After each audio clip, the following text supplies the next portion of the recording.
विश्वास बसत नाही आहे की अजितदादा महाराष्ट्राचे दादा हे आपल्यातून निघून गेले. जेव्हा सकाळी न्यूज आली की प्लेन क्रॅश झाला तेव्हा मनात सगळ्यांनी प्रार्थना केली की त्या प्लेनमध्ये अजितदादा नसावे किंवा उपचारासाठी हॉस्पिटलमध्ये.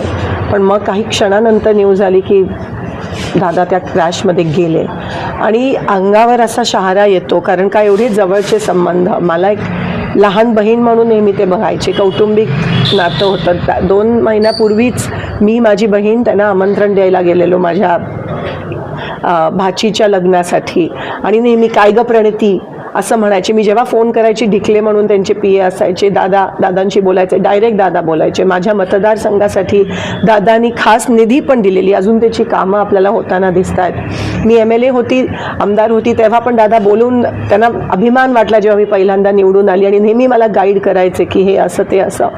दादांची काम करण्याची पद्धत तुम्हाला सगळ्यांना माहिती आहे.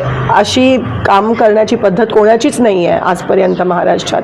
डायरेक्ट अधिकाऱ्यांना फोन करणं, डायरेक्ट कार्यकर्त्यांची कामं करणं. कुठेही किती लांब उभा असला तरी बोलवायला हाक मारून बोलवायचे आणि प्रत्येक कार्यकर्त्याच्या मनात हृदयात दादांनी एक जागा बनवली होती. आज कोणत्याही पक्षाचा असला तरी आज त्याच्या डोळ्यात अश्रू आलेत की दादा महाराष्ट्राचा अजितदादा नाही आहे. 2-3 महिन्यापासून दादा दिल खुलास बिनधास्त म्हणजे जगत होते. जिल्हा परिषद इलेक्शन्स आहेत. दादा एक वेळेसाठी खूप पर्टिक्युलर होते. जर 9ला मीटिंग असायची तर 9ला 10 मिनटं असताना ते तिथे उपस्थित असायचे आणि सारखं एकदम हेक्टिक लाईफस्टाईल.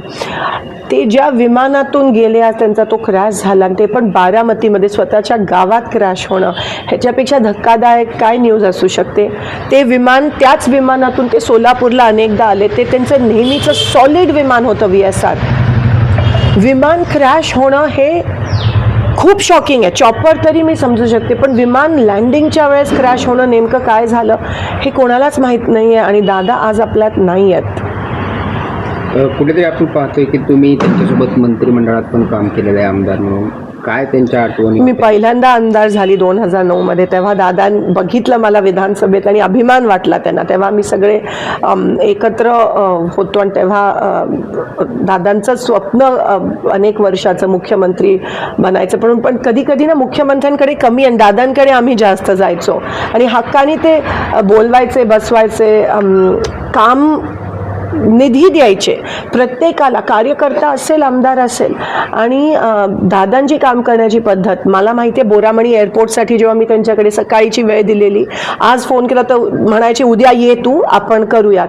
आणि मी उद्या सकाळी दुसऱ्या दिवशी पोचायची. डायरेक्ट बोरामणी एअरपोर्टसाठी फोन करून हे 20 कोटी बोरामणी एअरपोर्टसाठी दे सँक्शन करायचे आणि दुसऱ्या दिवशी त्याचं GR निघायचं. हे विकास कामाबद्दल त्यांना एक जी जाणीव होती ना. कधी स्वार्थ आणि एक घाव 2 तुकडे जे काय ते तोंडावर बोलायचे, दिलखुलासपणे बोलायचे.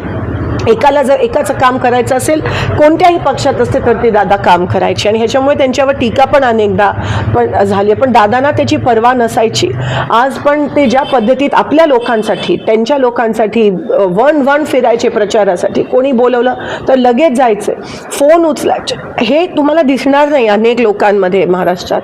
आणि म्हणून आज एक खूप मोठी पोकळी निर्माण झाली आहे. कारण का दादा गेले, विश्वास होत नाही आहे. आता पण त्यांच्या मिसेस, आज पार्लमेंटचा पहिला दिवस आहे, आज प्रेसिडेन्शियल ॲड्रेस आहे. पण आम्ही काही जण जाऊ शकलो नाही जिल्हा परिषद इलेक्शनमुळे.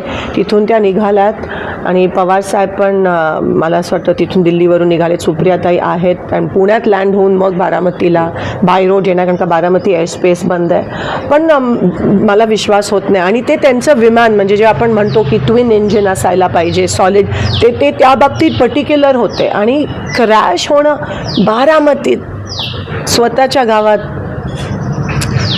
खूप मोठा लॉस महाराष्ट्राचा.